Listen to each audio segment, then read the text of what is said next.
Welcome to Capture the World with D. Interviews with companies and individuals to learn more about digitally capturing the built world. Video, drone, 3D tours, pictures, panoramas, and more. And now your host, a social influencer and community activist, D. Johnson.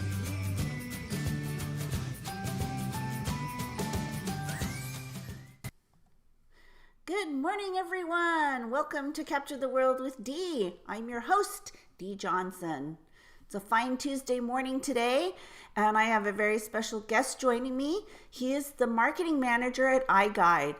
iGUIDE is a proprietary camera and software platform for capturing and delivering immersive 3D virtual tours and extensive property data. Today, we're going to be discussing their new product, the PLANIX camera. So, without further ado, please help me welcome Chris White. Hey, Chris. Good morning. Thanks for joining me today. Hey, thanks for having me. I love you and your little man cave with your guitars. Very nice. Thank you. I'm just fishing for compliments. That's all. And I've got plenty to give you, so don't worry. Okay, good. Just peppered them in throughout, every 5 minutes or so. That's all my self-esteem is based on, so I would appreciate it. All right. Okay, so let's start out by telling the world about Chris White, how awesome you are, and what you're doing at iGUIDE.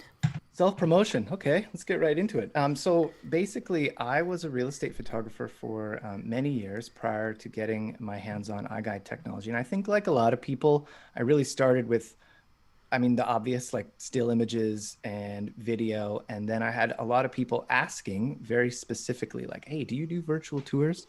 Do you create floor plans and among other things? And I think that environment, I think everyone can relate to that now because of the current circumstances. You have a lot of need being driven by the world today for virtual tours. So the process for me was it happened a long time ago, but I started using iGUIDE. I really loved it, and that was using technology that was quite a bit older. Like, fun fact, in the old days, the lasers on the Gen 4 iGUIDE camera were actual visible red lasers, and they like shot out of this like metal thing on top, and they hit the wall, and you could see them, and people were terrified. They were like, should I leave the room? Yeah, go in the driveway for sure. So we went from that to the next generation, which was, had infrared lasers, which was way more accurate, but way less fun, to be honest. And now we're at the next iteration, which is PLANIX. But I started doing, creating iGUIDEs, and I created, thousands of them. And then I was offered a job with iGUIDE teaching people, and I've been there ever since. So it's been, I think, 6, 7 years, somewhere in that zone, which is an eternity in technology terms, Yep. Well, what a better way to join a company than to be one of their avid users. Yeah, it was a pretty interesting experience because I hadn't ever had like a real office job, Well, you actually grew up and got a real job? Well, I got jobs. So I had a whole bunch of jobs, but none of them were like in a physical like location. They were always like out somewhere. Like I was, a photographer, real estate photographer. I did weddings, I did all sorts of stuff. And I did, I was a natural gas meter reader for a while. I was a home inspector. Oh, wow. So they were like, yeah, you get a room, you get to like sit in there all day, and there's like a coffee maker. This is so luxurious. I can choose the washroom whenever I want. They're like, yeah, go ahead. So it was pretty exciting for me at the time. We don't have offices anymore. I'm forced to work in this terrible dungeon, but that's your man cave. It's very nice. Bad. It's pretty awesome. I have to say, I feel very, very blessed. So not everybody has a lot of space, so, power to you if you're working out of your bedroom, sitting on a bunch of boxes. That's awesome. Nothing wrong with that. Get work done. It's all good. All right. So your role at iGUIDE is the marketing manager. That's correct. Yeah. You are the guru, and especially the guru on PLANIX. Yes. So one of the carryovers of having shot so many iGUIDEs, and I used to train everyone who would get an iGUIDE camera. We were very hands-on. We don't need to be that hands-on anymore. Training's automated, but I got very familiar with the technology, and I helped design PLANIX as well. So I'm very familiar with how it works, which is quite neat. Customer feedback was a little bit frustrating in the sense that, it makes you a bit nervous when you help make something that people will like it. Customer feedback so far is very positive, which is good. I was concerned, but it's pretty good. Everybody's very happy with it. I can tell you exactly why later when I give you a little demo, but the the process of using the camera is very simple to explain, and I can do that whenever you Yeah. like. Okay. So let's tell everybody, what is it? How does it work? Great question. Okay, so I'm gonna use it as a demo. Hold on. So just fun fact, it comes in its own bespoke carrying case. Whoa. Oh, that's nice. Pretty rad. I have never bought a camera that came with its own awesome case. That's got like, perfectly cut foam and has an extra slot for the battery and everything. So you buy the case and you get the camera for free. It's kind of like that. It's an expensive case, to be honest with you. So pull it out. Oh, here we go. So there she is, eh? Yeah. Set it like a true Canadian. And you can see that. It looks like a rocket ship. Yes, actually, if we actually did some sort of half-hearted, half-joking kind of images where we photoshopped it on top of a Soyuz rocket with the 4 engines shooting out the bottom. I think it's even, if you really want to see it, the We Get Around Network has that image in one of the launch posts that was up there, and we all thought it was hilarious. It does look like a rocket. It does. Football, heard that? Dragon egg, someone said once, and I was like, I mean, it depends on how you hold it, right? Because if it's this, it's more like a club, but this way it's, takes on different characteristics. Either way, it's the system has a few parts that are pretty obvious. You've got a Ricoh Theta Z1 on top. Is that the only camera that you can use?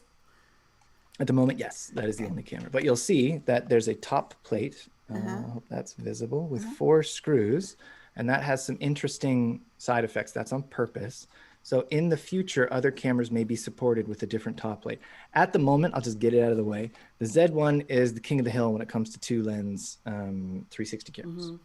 I have a QCam 8K, I forget exactly what it's called. I've got an Insta360 I had a Yi 360 something or other, and they were all terrible. Actually, the Insta360 for video was a delight. I'll say that. It was awesome. But it still is. I still use it with my kids and stuff. It has more of an action cam. But for 360s, the Z1 is it's the best you can get. So that's why it's the one on here in case you're curious.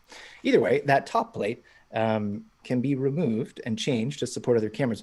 But also, fun fact, spoiler for later, you can buy the system without the Z1 and provide your own.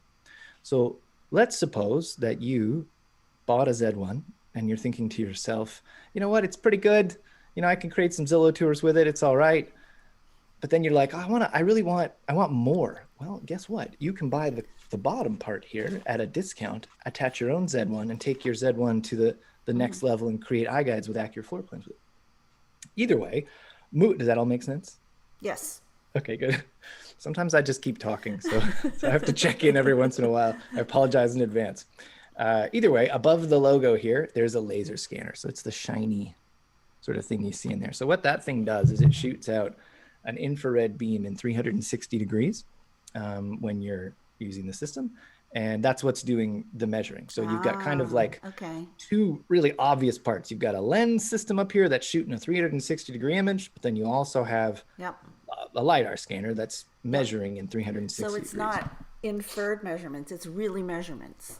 So it's a time of flight LiDAR system, which means that the laser measurements have a very specific margin of error. It's 4 centimeters over the whole distance of the measurement. And the range of this thing is nuts. It's like, we can nerd out over specs right now. It's 40 meters on the spec sheet, which is sort of like 40 meters is nuts. That's over 100 feet. It's not really 40 meters consistently. I took this around my house and I measured the neighborhood just for kicks, because why not?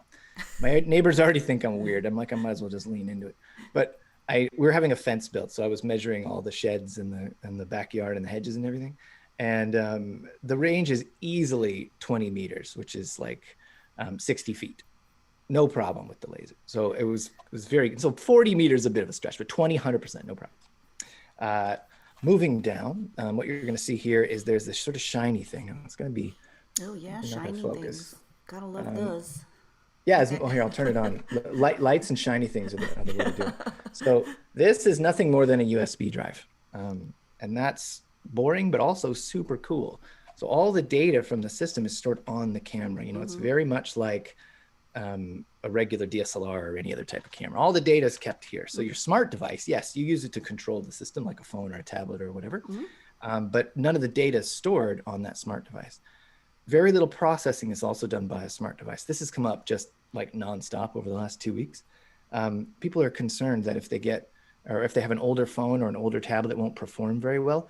And it's not really the case with PLANIX. It doesn't matter to any great degree, within reason. If it's like a 15-year-old BlackBerry or something, it's not going to work great or at all. But with relatively modern smartphones, the camera's doing the processing. Your smartphone is just showing you what's happening.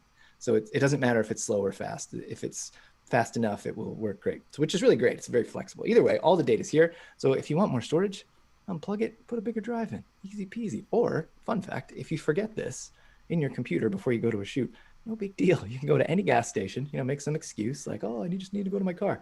Pop out, buy a new USB drive, chuck it in there, and pretend like it was no big deal that we were gone for 15 minutes. So that is pretty cool. I get weird storage anxiety with my camera, so if other people share that particular fear, they'll appreciate that. And then so there's obviously some controls on here, but we're just going to skip right to the bottom. So this is probably this. Well, there's this giant door. So I've turned it on. I'm not going to open it, but there's a humongous battery in there. That's not really a secret. It's just a battery door, but fair. I guess if I don't open it, there's a little bit of secrecy. It's a little mysterious, right? I'll lean into that. That's pretty cool. But the battery is really important. So if you already have a Z1, you would fully appreciate that the battery life can be mediocre and it can be a little rough, especially as the battery deteriorates. So what this system does is it provides pass-through power to the Z1. So this giant battery in here will power the Z1, the LiDAR, and the whole 9 yards for over 7 hours straight. So if you're doing like a giant, warehouse or some ridiculous factory or something, no problem, work all day, no big deal. And then it's obviously a removable battery. So if you want to shoot for 14 hours and make some hay while the sun shines, go right ahead. You can buy another battery and you can swap them out as you like. So that means we're not relying on the storage or the battery for the Z1. So if those were limitations for you in the past, well, guess what? If you get a PLANIX, they're not anymore. Problem solved. Yes, very nice. I'll do a very little sleek. rotation here. Very nice. This is a bit unusual. This is a pre-production model, so it doesn't have like the normal rubber coating that you would have. So it's a little shinier than a normal one, but they didn't give me a fancy rubber one. They gave me a regular one. The last thing that I will mention before I forget is that it has feet. I hope those are visible there. So feet means that you can put it down. So that opens up a lot of really weird possibilities. Our previous camera system was very, like the weight was not distributed evenly. It was a DSLR. You can still see it if you go on the website. It's still there available. But if you if you look at it, it's very off center. So this is the total opposite. It's perfectly symmetrical, maybe not perfectly, but very close to it. And that means that you can use it without a tripod at all if you want. And you might think, why would I ever do that? So there are actually some really interesting reasons. So let's suppose that you are doing something where you really want a much lower view. You can just take this and put it on the ground. Or if you're in a scenario where you really want to get the camera into some really weird location that isn't suitable for a whole tripod on a dolly or whatever, no problem at all. You can just take the camera off and place it wherever you like and shoot. It opens up some creative possibilities that people haven't really taken advantage of yet, but they will eventually. So maybe placing it on a countertop to get a weird view, or putting it on a stone, wall out front or something. Some place where a tripod can't go, basically. I'm not recommending anybody do this because it's ridiculous, but in theory, you could also mount it on a pole. It's a very common thing to do to kind of fake aerial photographs with a 360 camera, put it up on a pole. I wouldn't recommend that, but technically you could do that. That would be a terrifying thing to do with your PLANIX camera system, but Can you use it upside down? You could if you really wanted to, but then the 360 visuals would be upside down. So you could flip them if you wanted, but that's probably more work than you really need to do. The compelling reason to do that would be to get the laser scanner closer or further away from the ground. And in this scenario, you wouldn't get any closer because the theta's in the way. But that's to measure different objects. What if you wanted to go down like a manhole? You probably could. That's also kind of scary. I guess you could mount it any way you like. Basically, it has a 1/4-inch tripod thread on it. So any accessory you can imagine is available for this thing. Whatever you can conceive of with weird accessories. Like I've got tons of them. So just to give you an example, very common quick release systems that people sometimes have are weirdly big and humongous and strange. Yeah. So if that's the case, you can buy any $20 like, Arca Swiss style adapter, and you can slap it on here, and you can mount this thing on. You can mount it on anything. There would be literally no reason to mount it on a lot of stranger stuff like a slider or something else, but you can. So I mean, people probably experiment and find some weird stuff I haven't thought of, I'm sure. So that's kind of cool. Did you have any questions about any of that? Nope. Good. Sorry, I'm doing a lot of talking and it makes me worried. So why don't I describe the way it works now? Okay, so it's already on, as you can see. So the controls are minimal. There's one button, you tap it, turns it on. It automatically turns the theta on so that you don't have to interact with the controls in the theta at all. Everyone always asks, so I'll just address it now. Yes, you can use the theta if you want to on its own. We don't recommend that you remove it. It seems like a lot of work, but you can just use it while it's on here without turning the base on. If you just turn the theta itself on alone, you can use it with the theta app, it's fine. But turning this on just means tapping this button. The system is going to start and it's going to become a Wi-Fi hotspot. So then what I do is I take my phone or tablet or laptop or whatever I want, and I'm going to log in to the camera just like it were my home Wi-Fi. And when I do that, it's going to tell me there's no internet because this is a camera, it doesn't have internet. But the way this system works and what makes it special is that the app that controls it is web-based. So what that means is that you load it into a browser essentially, and any device, if it has a browser, can run this camera. So you need internet to run it, to run the app on the browser? Right. So no. So basically, when you connect to the camera, what happens is that the camera is acting like the internet, but it's like the internet with only one website, and that one website is the app. Okay. So when you load up the camera on your phone, you connect to it, it's going to say there's no internet. But if you go to load the survey app, what happens is it just loads right up in a browser. It's pretty cool. Yep. So what that means is you can use Apple, Android, Windows. I can't think of any other operating systems on phones, but I'm sure there are some. And like I said earlier, none of the data is stored on the device, your smart device. So how cool is this? You're at a shoot, you're distracted. I don't know, you're working, the homeowner's still there, they're talking to you, I don't know. Your phone dies and you realize, oh no, how am I going to control my camera? You can borrow anyone else's device, or maybe you have a spare tablet, load up the app from the camera and start right where you left off. All the data in the app is just sitting there, just waiting to be used. So that's very convenient if you shoot a lot of volume. You shoot. Uh-oh. He's frozen. Shoot high volume. Okay, So that's my backup. You froze. Okay. Sorry. The Zoom is literally telling me my internet connection is unstable. Thanks, Zoom. We just had a new cable line run, so that's fun. It's okay. You were frozen, but I unfroze you. Okay, cool. It's like, ooh. Okay. Yes, please use your magic because my internet's haunted. If the power goes out, if you could turn it back on for me, that'd be great. I'd really appreciate that because that tactically could happen to us. What was I saying? Oh yeah. Anyway, you can use any device you want. It's very forgiving. It's really handy if you shoot a lot of volume, because if you shoot 5-6 houses a day and you know that your tablet can only handle the first 3 before it needs a recharge, you can plug it in, switch to your phone, shoot a couple, and then switch back.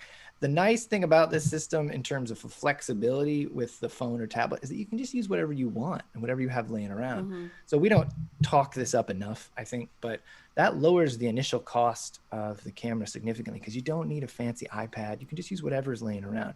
There is a chance that you won't like what it is. So for example, if you don't like using your phone, it's still nice to have the flexibility to the option to upgrade to a tablet if you prefer a larger screen. And that's why most people switch to a tablet, is they just want a bigger screen just to work with the data, and it's like more enjoyable for them. As I get older, I totally get that.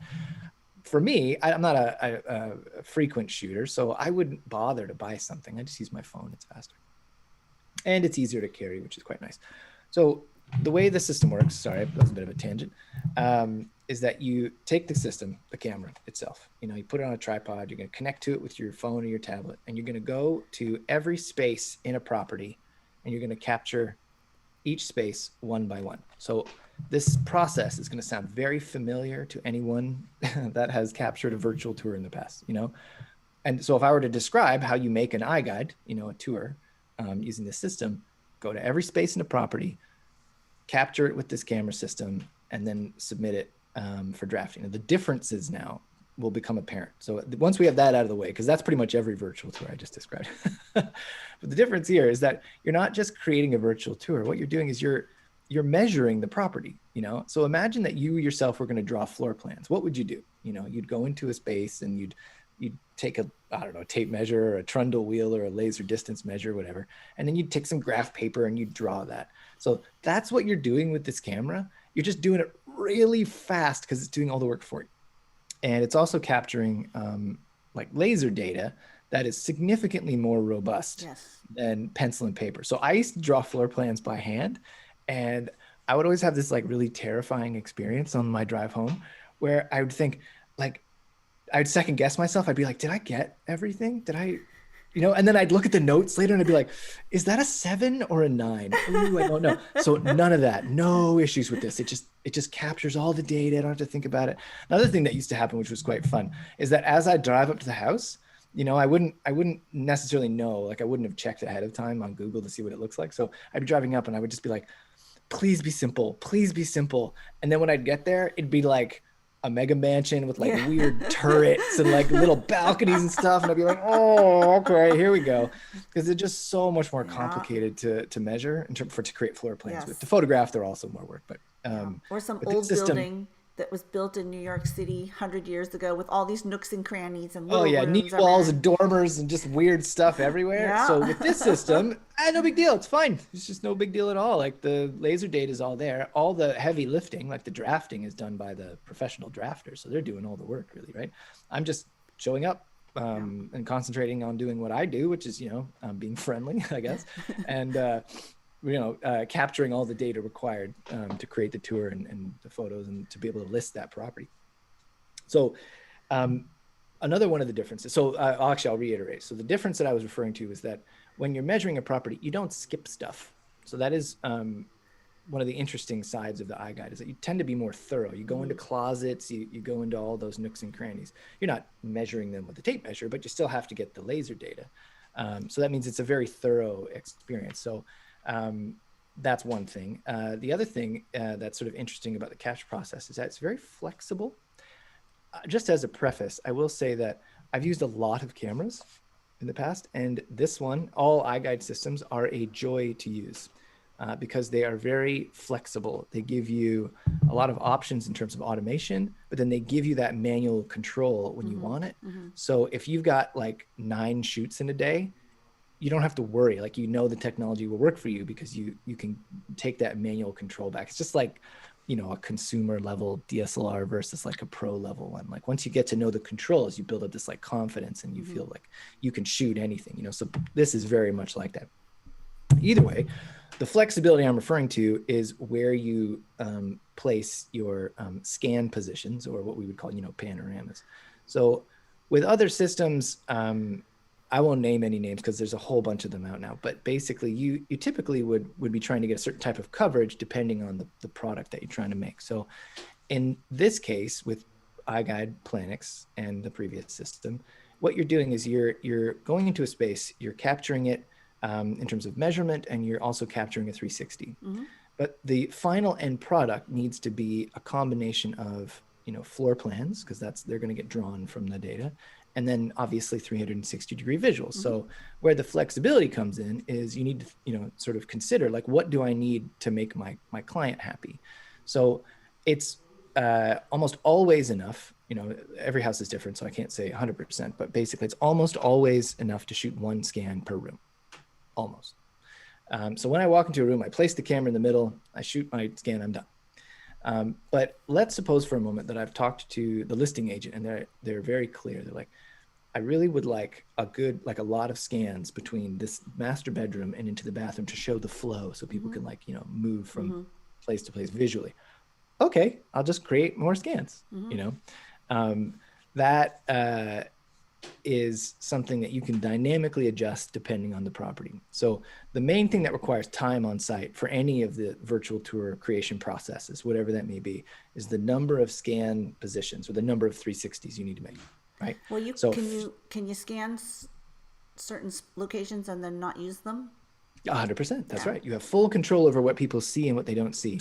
That has the weird added side effect of making the floor plans even more valuable. So let's suppose I go to a basement and, I shoot the whole basement for floor plans, but I'm not going to turn everything on. Like a lot of it's Yeah. gross storage space or whatever, so I'm going to turn that off. No one needs to Yeah. see the furnace. Sometimes people do want to see it, which is a whole other thing. When we shot, I sold my house in the summer, and when we sold it, we had two versions of the tour. We had the pretty one and we had the ugly one. So for COVID reasons, we were like, we don't want people driving 2 hours to see the house and then be horrified by the basement. So we gave our agent because it was a 100-year-old house. It was a really gross basement. It was definitely haunted.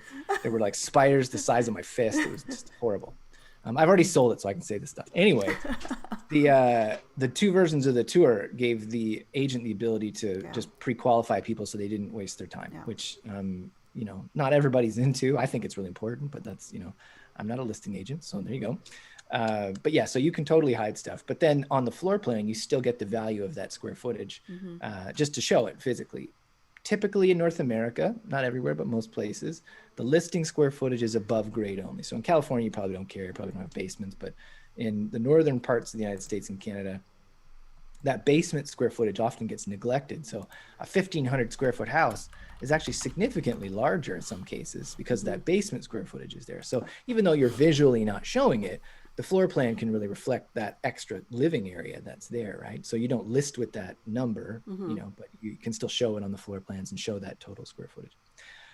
So back to what we were originally talking about, the workflow or the process of using the camera. That's probably the question that I need to answer, which is, sort of what is it like to shoot with this system? So you take the system, you go to every space in the property, and then, add one more thing onto it that I was talking about earlier. You're trying to create something that your client wants or that gets the job done. So this sort of brings us to the purpose of a virtual tour.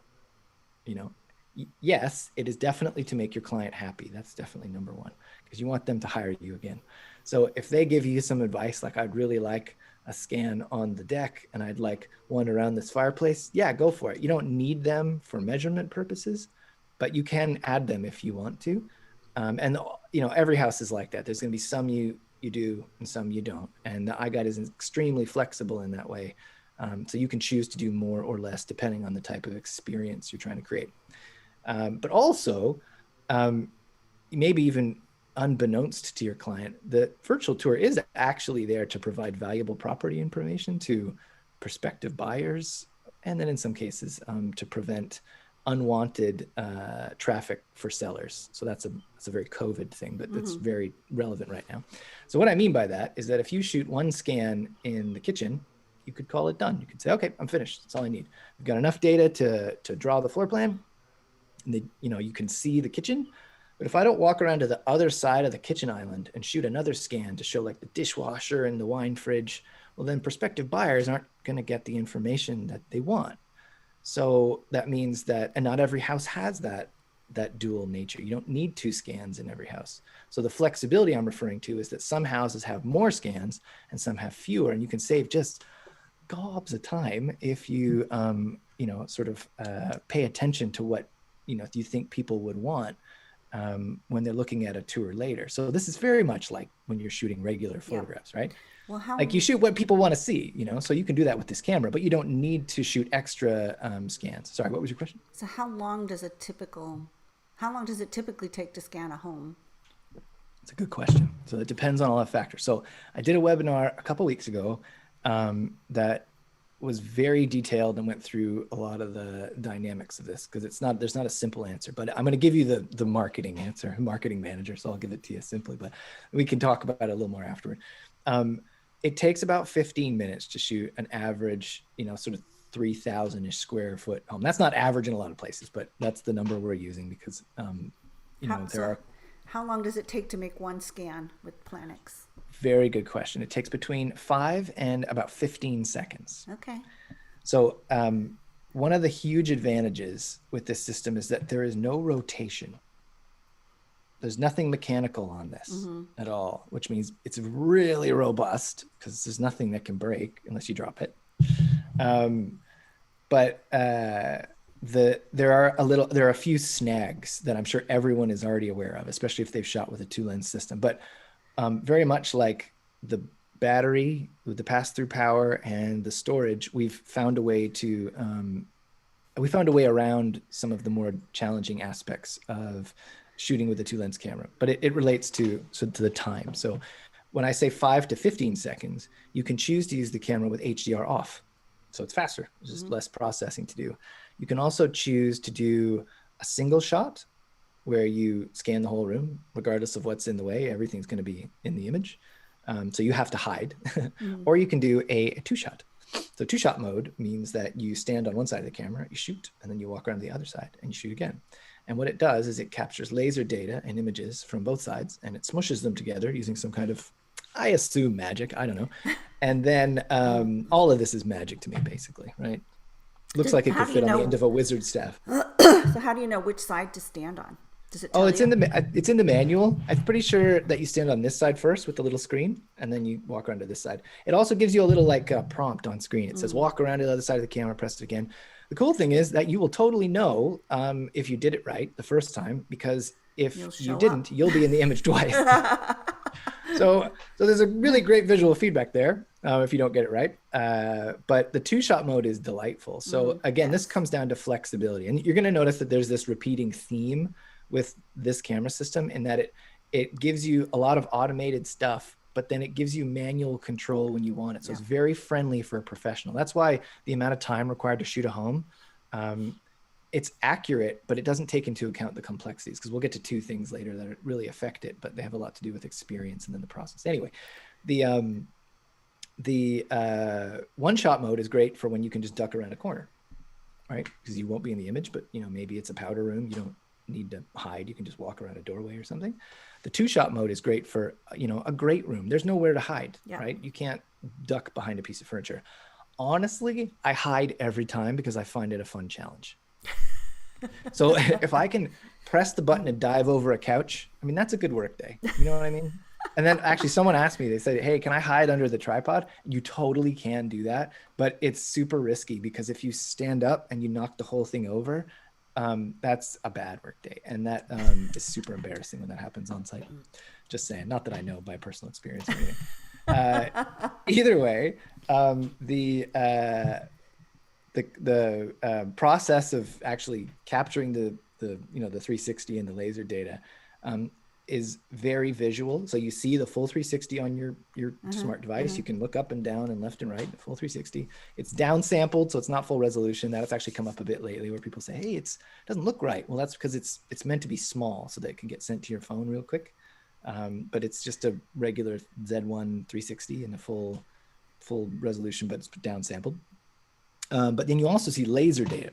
So the laser data is a point cloud, and you see it as a point cloud. It looks like a bunch of squiggles, but if you zoom in, there's like actual dots. And what this system does, I'll just point to it here, is right here, it measures in a horizontal plane surrounding the camera. So common question, does the camera measure in 3D? No, it does not measure with the laser scanner in 3D. It doesn't do that. It's a horizontal plane that shoots around, and what you will see is laser data in 2D. So we do have a way to measure in 3D, but it's not doing that with the point cloud. So similar products will have like a point cloud available in, say, OBJ file. I don't know. They have a point cloud format you can get. XYZ. This doesn't do that. The reason that's awesome, and it's not a bad thing, is that you're only capturing the data that you actually need to create the deliverable. So the final product with an iGUIDE is a virtual tour, a 3D tour with a navigable floor plan and navigable visuals. Along with that floor plan, there are all sorts of other benefits. You've got room dimensions, total square footage, and everything you need to list a property. So this is a bit of a tangent into the iGUIDE tour itself, but the tour was designed to give people in residential real estate. It works for other industries as well. Those aren't my specialty because I was a real estate photographer, but in residential real estate, it was designed to give people everything they need to list a property. Mm-hmm. And you can see that reflected in, the final product, right? It's a virtual tour. Got it. It's got a photo gallery. I got that too. It's got floor plans. It's got room dimensions. It's got total square footage. If I'm a real estate agent, once I get that, like I'm good. I just put it all on MLS, copy and paste it, and I don't need to order anything else. So that means floor plans come with every iGUIDE because they're baked in. And then to the point I was making earlier about flexibility, the way you capture the scans affects the way you navigate the floor plan. So what I mean by that is that there are different types of navigation. And what we found through experience and getting customer feedback and watching people use virtual tours is that when people are using virtual tours, they are attempting to get information and understand a property. Mm-hmm. So this is typically tours aren't used by real estate professionals. It's more like home buyers and home sellers and people who are interested in learning about a property. So when they do that, what they almost always do is they look around, they look at the 360 and they look up and down and they're like, oh, this is so cool. They zoom in on stuff. And then what we found they do is they look at the floor plan and they go, I'd like to see the kitchen. And they click on the kitchen. And then they do the same thing. They look around. They say, oh, this is pretty cool. I like this kitchen. And then they look at the floor plan again. And then they click on the living room. And then they look around. So that's the way the iGUIDE was designed. It was designed to give you that sense of control, like you're holding a map. And then you say, I would like to go here, please. And then it sends you there. Mm-hmm. And then you look around to your heart's content if you want. I agree. So what I have found in my experience is dollhouses are cute for sellers, but they're not very useful for buyers. People don't understand, like, I don't care what the dollhouse of my home looks like, but the key is the floor plan, the hotspots on the floor plan. So I can look at the floor plan and say, where do I have a 3D panorama? And the ability to navigate that way. And I've always said this is the next way that we're going to, you can put pictures or panos. So this, instead of the little film strip of pictures, what we're getting to is a map of the home or the property and little dots where all the pictures were taken. That way I know. You just described right, exactly here's a bathroom.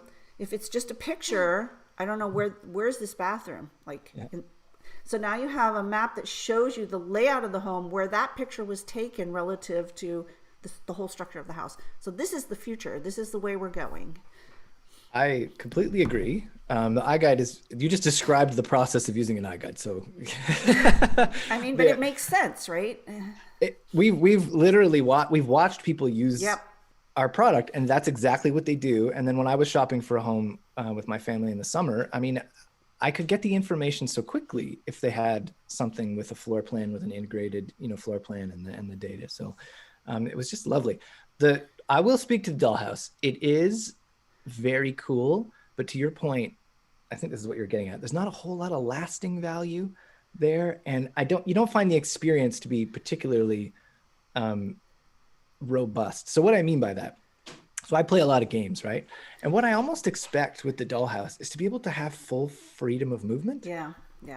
But typically you don't have that. They'll have a center point and you'll have like a rotation where you click and drag with your left mouse and it rotates around this point. And I'm constantly fighting to like look at a part of the property. There's a whole bunch of different, doll houses now, and they all use different methods. Some have a fully 3D point cloud and turned into a mesh with textures and everything. And some of them have like, I don't know how to describe it. They're like weird boxes that have the textures fake, kind of fake. Well, yeah, I wouldn't say fake per se, because it is pretty cool. Like it's a neat idea, like with the boxes, but then they texture the panels on it or something. I don't know how it works. But either way, I find the same navigation problem with all of them. I'm trying to get to a spot and I can't. So then I get frustrated. So I go to the visuals and then I try to navigate that way. Yeah. And then I feel like I'm missing stuff. Okay, exactly. So I've seen so many people with some other company's product where they get the dollhouse, they're like, okay, fine. They click and they go into one of the scans, and then they're in the kitchen and they want to go to the bedroom and they don't know how to do that. So they have to walk from scan to scan, and then they're like, forget it. It's taking way too long. Yeah. That's, so you lose them right away. Yeah, so, 100%. The lasting value, though, with the floor plans and the room dimensions and the square footage, pays dividends like way after the home is sold as well. People rarely think in residential real estate about the buyer who's buying the house and what kind of like value it brings for them. I don't, this is not my wheelhouse, but often we'll do agent webinars where we talk about sort of what the value, right, that's being brought, some of the benefits. And one of them that's huge is that if you provide lasting value to a client, or to anyone really, basically that stays in people's brains, or they're just reminded straight up through branding. That's another thing. And they come back to that data, and I do it too. I have an iGUIDE in my house, and we use it for stuff. We use it to plan things and to work with that measurement data, and we'll use it for years. And every time I load it up, the listing agent pops down in front of my face. So they paid for it, even though I could turn it off. I like the branding. I leave it on. So the floor plans, how accurate are they? So it's a accuracy on floor plans. Trying to describe it in a non-technical way is very challenging. I'm not like, I made it sound like I'm an expert. I'm like, close to an expert really, because I'm just really familiar with different square footage totals. But basically, you're going to find that industry-wide, people claim percentages. They're going to say 99% accurate, yes, or whatever. So anytime you see one of those claims, my recommendation to you and anyone watching is to call BS, because measurement doesn't work that way. It's not that simple. You can't use figures like that and really get an accurate representation of how accurate something is or isn't. So the official answer that I will give you in terms of accuracy is that our floor plans meet or exceed all common standards across North America. They're as high as any of our competitors, if not higher. The reason for that is that obviously there's the LiDAR data, so it's not as though that data is it's not you're not using photogrammetry or anything. Yes. Yeah. I mean, they're real measurements. That's one of the benefits, is that not only are they real, like as in you can see them, but they're also they're there for anyone to interpret later. So we have a final output that's a DXF file that contains the point cloud. So in the event that you ever needed to like look at that data after the fact, like you have it, you can go look at that data. A lot of other systems kind of hide the data, or they charge you an extra like fee to get it. But with iGUIDE, you just get it. It's part of the process. Either way, so it's measurements. You've got really accurate measurements. You've got basically what I would say is a really refined drafting process as well. So it's not like you take the data and you send it to a supercomputer and it like eats it and then spews out a floor plan. We're very upfront about the fact that we have a big team of professional drafters, and they are real people, and they have brains, and they're very, very talented. They're disturbingly talented. I'd like to compliment them on every webinar because they're very good. So what they do is they take that data and they look at it and they think about it and they draw floor plans from it. So what that means is that their understanding of nuance and the way that floor plans work is, it's outrageous. I don't even know how they do what they do. They're so fast too. But basically, what that means is that the floor plans are not only captured from really good data, they're also drawn really well by professional draftspeople who know what they're doing. So, so garbage in, garbage out, like the data going in is awesome. So it's awesome when it comes out, but also it's interpreted by people, and it's just transparency. You can see when you download that data later, how they drew it on top of the point cloud. So, okay, so I have a few things. This is one of the reasons why you should use iGUIDE, because iGUIDE is honest. Okay, how many companies out there?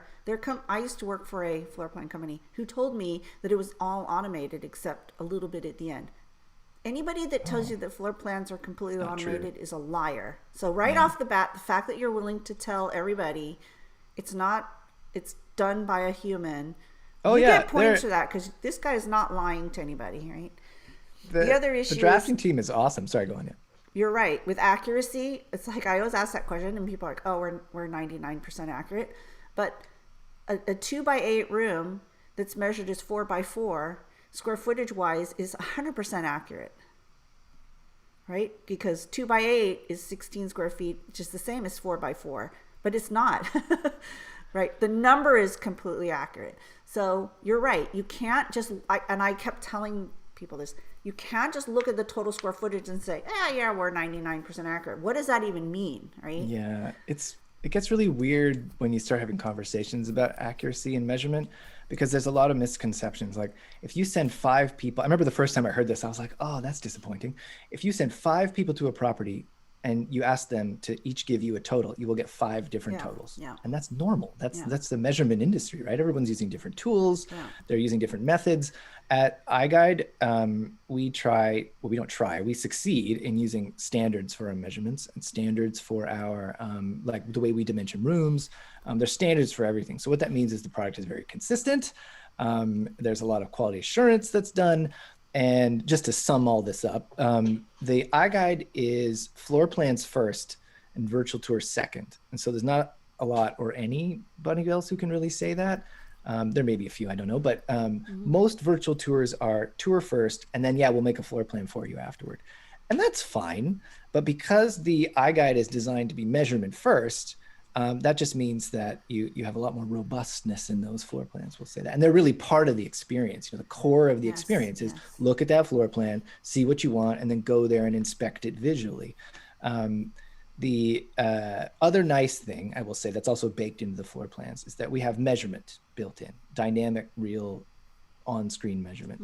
And again, it's very fast. So other competitors have this as well. You can measure things in 3D and that's great. But like 99% of the time, you just want to measure in 2D on a floor plan for like blinds, or you want to see if like your bed fits in the bedroom or, or your grand piano. I don't know, maybe you're rich. So the iGUIDE, by default, all iGUIDEs have a little measure button and you click it and you can just measure on the floor plan and it saves so much time. One of the core values of iGUIDE is to empower people with property information and give them the information that they're looking for, so we're not hiding it. It's like, it's easy to get to on purpose. Okay. So great company, great people, as you see right here. All right, continuing on. So one of the big things before was cost, right? So let's talk about pricing. Right. So let's talk about camera pricing first. So the price has essentially dropped. So our previous generation camera was more expensive, and we found that was a barrier to entry. Yeah. So this was intentionally meant to be less expensive. It's still expensive, to be honest. Depends on what you think is expensive. For some people, $2,000 is a big deal, and for some it's not. It's hard for me to not think out of my own pocket, like I'm cheap. So anything over about $20 is expensive for me. But either way, so I'll walk you through the pricing because there's a lot of options here. There are 3 different versions of PLANIX. There is this version you see here, which is just the sort of regular PLANIX, and US. Sorry, I loaded it up so I wouldn't forget. Here we go. US, it is $21.99. USD to buy this. And that's the Theta, the whole thing. Carrying case, charger, that comes with the battery, all that stuff. Everything you need to get started. Tripod? What? $21.99. So it doesn't come with a tripod. And there's a really funny reason for this. And this comes up a lot, which we joke about. So we typically cater to professional photographers. That doesn't mean people who's just starting out can't get this system. It's very easy to use. It doesn't mean that someone who has another career can't do this, but they must always have their own tripod already. So it seemed a bit silly to sell it with a tripod. If it comes up a lot, maybe, but like I've got like 8 tripods, like within arm's reach. Like I don't need to buy another one. So we don't provide it, but it's very flexible. Fun fact, because there's no rotation, it's very symmetrical. You don't really even need a head on the tripod if you don't want to. You certainly can. Like when we shoot, or I would say the vast majority of people shooting with a system like this are creating a virtual tour, and then they're also doing still photos. So they're almost always going to use like a QR plate and then just swap this camera with their DSLR. Like they'll shoot the whole house with PLANIX and then they'll switch and shoot with DSLR. So it's like whatever tripod you have laying around, try that. If it works, great. It's not a very heavy system. It's only like a kilogram or a few pounds. So you can use a pretty regular tripod. The only thing we recommend is that you don't use one that's got the big long arm, because it sticks into the panels. That's weird. So, but you can if you don't care and your clients don't care. Some people shoot these tours for floor plans only, in which case the visuals are just irrelevant. They're there just so the drafts people can look at the rooms and identify structures. So what was your question again? Okay, so 2,200 for the entire thing. Yes, And pricing. if I already have a camera, because a lot of people already have the Z1. Yes. Yeah. So with the base alone, so without the Z1, it's going to be $14.99. So I would say that that's a very good deal to get into this level of virtual tour and floor plan creation. It's not super cheap, but at the same time, the previous system was probably at least $1,000 plus more. So Yeah. the cost is coming down. And really, for getting full like LiDAR, like that's not 40 meters, like 100 plus feet range on the LiDAR. The reason I say that is that everyone was really into. Uh-oh, froze again. Come back to us, Chris. There we go. Does this help if I do that? Oh, yeah, I told you my internet connection's unstable again. What was I saying? I was just about to talk about Apple. So they make, the iPhone, the newest one, 12, I'm assuming, and then the iPad Pro have LiDAR in them. So everyone's like, oh, that's so cool. And that is super cool. I mean, I'm not complaining. That's awesome. But it's not the same type of LiDAR. Like there's range is like significantly reduced. So that's not something that would be practically really used to document an entire home, let alone 5 or 6 a day. That doesn't make sense. But so that's a big part of this system is that you've got all these different expensive parts integrated together. Yep. So if you don't have a Z1 yet, actually, you should buy this because the difference in cost is $700. So you're basically getting a Z1 for $700, and they normally cost $1,000. Yeah, it's a good deal. Another interesting thing is that sometimes it's really hard to get a Z1. So if you can get a PLANIX, there you go. You can get your Z1. Yeah.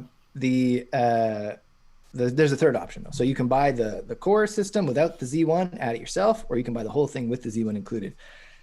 But there is a third version called PLANIX Pro, and the PLANIX Pro has been specially calibrated to be a little bit more accurate when doing 3-dimensional measurements. So what I mean by that is that the floor plans are the same. They're not any more accurate or anything. The virtual tour, the 3D tour with all the floor plans integrated, all the same. There's no difference whatsoever with one exception, and that's when you go to measure something in 3D space. So this isn't for everybody, but imagine you are shooting a facility where the particular platform that a piece of equipment needs to rest is, it needs to be dimensioned. You need to know really precisely what that is. PLANIX Pro is going to have less measurement uncertainty than the regular PLANIX because the LiDAR and the lens are specially calibrated. Again, magic. I don't really know how that works, but the process is done so that it can be have greater uncertainty. Sorry, less uncertainty. There you go. Greater certainty. There you go. Okay. So if I have a hole in my kitchen and I want to put a refrigerator in that hole. Yeah, I mean, yeah, you could use it for that. That might be a little overkill in terms of dimensioning something in 3D space.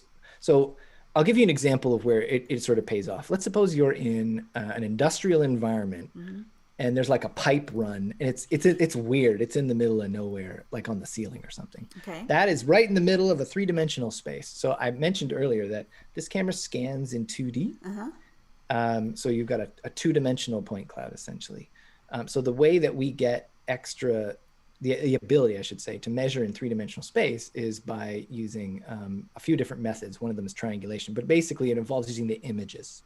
The images with the iGUIDE are very important. I'm going to make a little side note here to talk about the images, and then we'll come back to pricing because there's some other stuff. We'll talk about processing after that, actually, because that's really important. But basically, the magic of the system, I should hold it when I say magic, the magic of the system is that the LiDAR data and the images are connected. So what that means is that when you are shooting a space, it can be a real space. Like the house can be trashed.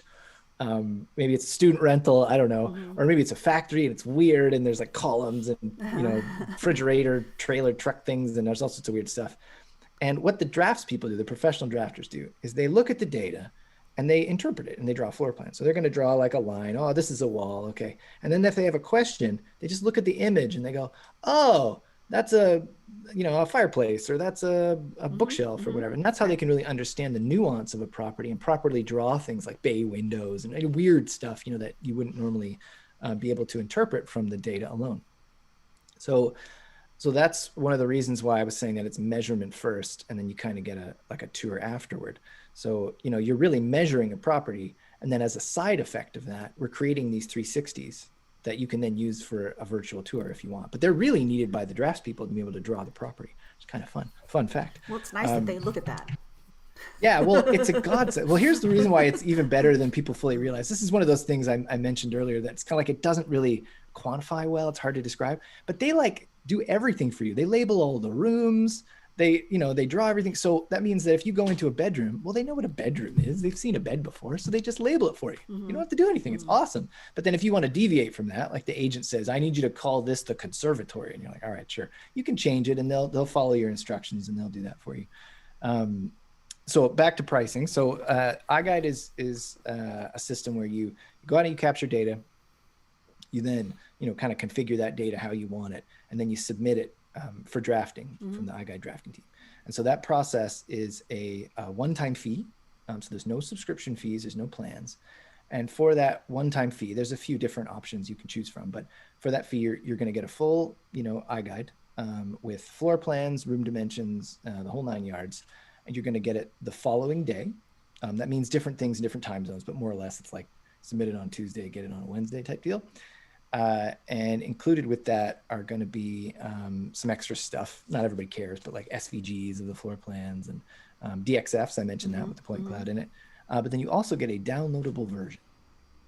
So that means there are no subscription fees, and you can download your tour and do whatever you want with it.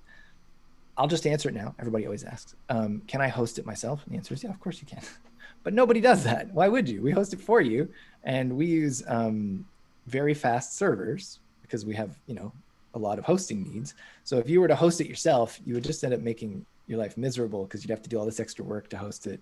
So nobody really ever does that. But it's nice to know that you can download it and do whatever you want with it. It's very handy for something like a trade show where you want to demo the product, but it's not super useful in an everyday scenario. But fun thing you can do is you can actually put it on like a drive and you can give it to someone physically, which is a rare thing nowadays, but it's kind of neat that you can do that.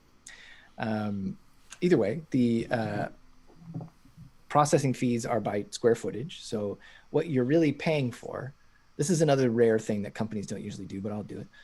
I can tell you what it is you're paying for the fee, which is kind of fun.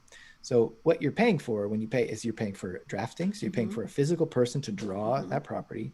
And then you're paying for to publish it, to put it online and to host it. So that's what the fees are for. So there's been a little bit of criticism in the past about whether they're expensive or cheap, or it depends on what you think is expensive or costly. But you guys can be the judge. If you go to goiguide.com and you go to the photographer tab and go to pricing, there's a calculator there, and you can put any size you want in the property, and it'll tell you what the drafting fee would be for that. But I'll just tell you approximately what the pricing is in US. So up to 1,450 square feet for a regular iGUIDE costs you $30, $29. It's not bad. Nope, not too bad. So that covers a lot of properties. Above 1,450 all the way up to 10,000 is 2 cents per square foot. On top of that, initial $29.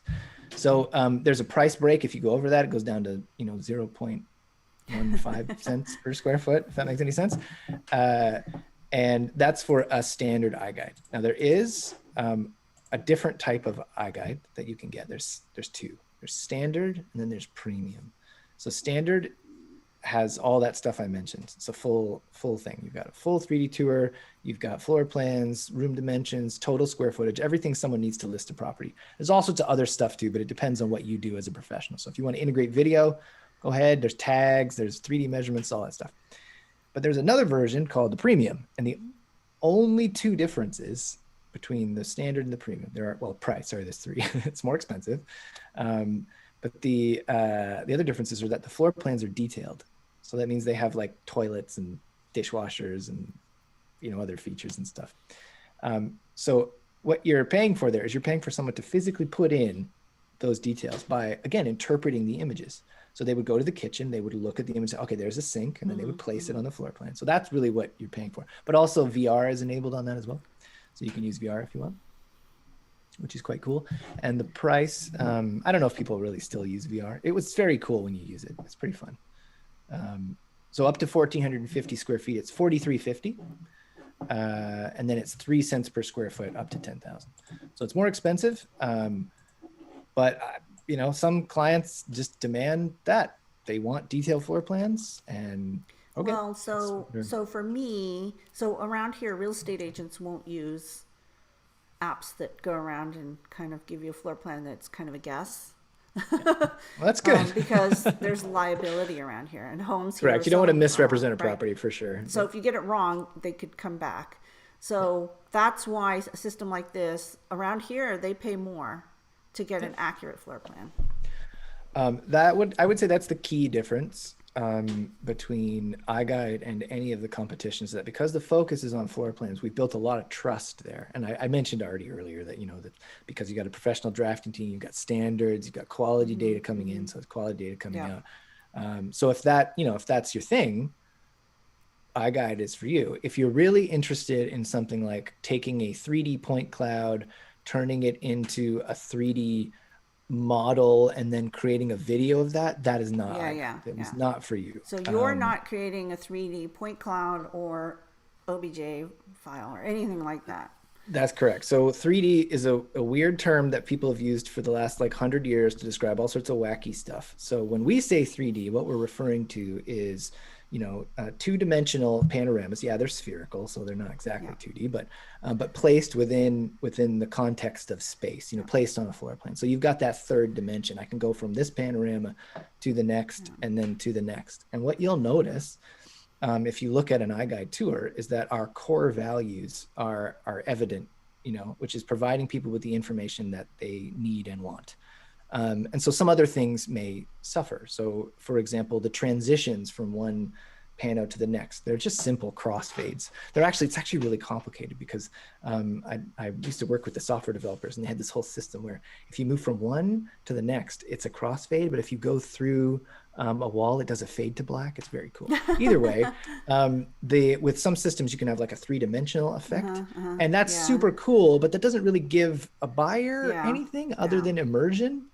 So another key difference, you know, while we're on the topic, between iGUIDE and other systems would be that the iGUIDE isn't trying to focus on immersion. It's not about pretending like you're there. You do get that. I mean, there's an aspect to it that's, you know, kind of pretending like you're in a property. It's more about control. It's about really understanding a property and getting the data that you want. It's not, the focus isn't on immersion. And that's why it's very much like data driven. You know, you've got floor plans and measurements and square footage, and you know, it really focuses on that rather than on having you feel like you're there. Because at the end of the day, you can always go to the property. I mean, I know that's tough right now with reasons, but essentially, people will always want to combine those different experiences. You know, people buying houses sight unseen is totally a thing. They do it. But it's still relatively rare. Well, I mean, that's cool for people that they do that, but I know. I wouldn't do it, but whatever. When we sold our house, we sold it at the height of the summer, and we had like, I don't know, 30, 40 people, and they're just lined up down the street. Wow. And they got to see it for like a couple minutes, but it's like, you need that. Yeah. I would never buy something sight unseen unless I was really confident. I've never seen a virtual tour that would give me that level of confidence. Maybe I'm just a distrustful person. Well, I would never buy a car without driving it, and a house costs way more than a car. So. That's right. Yeah, for sure. Just to the point of, I'll just bring it back to the sort of experience of the photographer, I guess. This system was designed intentionally through, you know, a process over several years, and a lot of feedback has been put into this to make it a very effective tool at capturing data and working in the real world. We talk about the real world a lot at our office, not literally because we don't go there anymore, but, you know, metaphorically speaking. And the real world, you don't show up and the property's just like perfect. That's not the real world. You show up and like, you know, it's kind of half done and some areas are messy and there's a bunch of weird boxes over here and someone's hanging a mirror for some reason. And you're like, what's going on here? And this camera system works really well in the real world. So, but there's two interesting reasons. One is that it's non-linear. So I didn't mention this earlier, but you're capturing all this data and it's basically automatically aligning it as you go. The way it does that is it does it the same way all other systems do it. It looks at the previous data it captured, and then it looks at what you just captured and it says, okay, these kind of line up, and it puts it together. But you don't have to do that. You can use your own brain if you want to, and you can basically go anywhere you want in a property. It doesn't limit you. It's not like it's going to say this scan can't align and make you do it again. Yeah. It doesn't care. It's like, go ahead. So if you walk into a house, you do your first 3 scans, and then someone comes over and they say, hey, look, I'm really sorry. I just need to bring my 5 dogs through here and put their shoes on or whatever. That's a weird example, but they need to do something. They're in your way, and you're like, all right, fine. With this system, you can just go anywhere else in the property and shoot whatever else you want, and then return back to your original position later and align the data manually if you want. It'll even pick up automatically if you do it right. So it's very forgiving in terms of the real world and obstacles that you capture. And that is just lovely because it means that you get that really consistent performance. You don't have to worry that you're not going to make it to your next shoot, or that you won't finish shooting that entire wing of a hospital or whatever, because the software and the hardware was designed for that purpose, to be extremely consistent, super flexible, and give you the control where you need it, but then also be automated to save you time. The automation in the system isn't really, it's designed to make it easy. It's an easy system to use. It's not that hard, but it's really designed to save time. Yes. So that's a pretty big difference. It's not designed to make it so anyone can use it. It's designed to be fast and efficient. Yes. And I would say that back to the point we made a while ago, in terms of speed, this is another sort of complex thing. The flexibility has a lot to do with the environment changing and your experience level. So what I mean by that is if you've used another system, I won't name any names, we'll say one where it requires you to have the environment stay very static. That sucks because sometimes you want to open a door or move a pillow or whatever. So with this system, the PLANIX, iGUIDE, you can change whatever you want. You walk through a space, open and close doors all you want, and you can make the images look like they should look on a real estate listing. So if I'm shooting a master bedroom, I don't want the closet door open. The homeowners have tossed all their junk in there, right? So I want to close that, and then I'll go over and I'll still have to scan that space, but I'll do it, like on its own, and then I'll connect it to the rest of the data. I don't need to have that door open when I shoot the master bedroom showing all the ugly junk in there. So that's so not only is the system flexible in the sense you can capture different numbers of scans depending on what's required, you can also change the environment all you like as you go, which is fantastic. Then the last point I'll make is that 15 minutes is a bit of a conservative estimate by some accounts. So when I refer to it takes 15 minutes to shoot a 3,000 square foot home, just to clarify, that's just the tour. That's not like drone video plus stills, like all the other things you do. It's just it's just creating the iGUIDE 3D tour. But that's actually, sometimes that's a bit slow. Like you could shoot it even faster, depending on the type of tour that you're making. So experience level plays a pretty big role here. So the first time you get the camera, everything's weird. It's all new and exciting. It could take you an hour and a half. The next time you do it, it might take you 45 minutes. The next time you do it, it might take you 15. And then if you're someone who really enjoys working with the laser data, you can bring that way down because you can find efficiencies where you don't have to rely on the automatic alignment, and you can just do it yourself, which is fantastic. So everyone who used our previous generation system was sort of forced to learn how to work with that data. And that data, like I said, it looks like an outline of the property. Yes, I've seen that. And you place it. Yeah. Yeah. So you don't have to do that with this system. It'll do it automatically. But if you can learn how to do that on your own, you can just save heaps of time because basically you can put the puzzle pieces of the property together yourself, which is awesome. But again, it's not for everybody. Some people don't like working with the data, and that's fine. Okay. So to recap, 3 things I think is really important about this company is they're honest, right? They're not going to lie to you.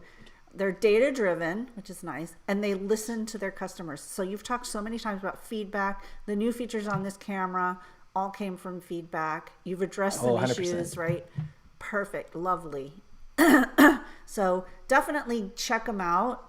More accurate floor plans, that's key. You don't want to get in trouble as a real estate agent. I know some people, shout out to Tom Sparks, who's a huge fan of yours, who has your system and some other ones. Yeah, we're friends on Facebook. Yeah, he uses uses iGUIDE a lot. He's super into it. Another shout out to Stacy Caswell, who says hello, and Joe Pratap, who says nice. Oh, and here Gary Pakinen. I says, I'm quite looking forward to getting my new PLANIX at the end of April. Yay! So there we go. So yeah, so if you want more information, just go to goiguide.com and you can find everything there. The new camera again is called PLANIX. It's very exciting. And I thank you so much for taking the time to share everything. I learned a lot today. I hope everybody watching has too. When you get something new coming out, give me a call. We'll have you come on again. Yeah, I will. Thanks so much for having me. This is so much fun. Yeah, yeah, it's been great. So, and thanks everybody for watching. I hope everybody's learned a lot as well. All right, everybody, this has been Capture the World with Dee. I'll see you all again in 2 weeks. Take care, everyone. Bye-bye.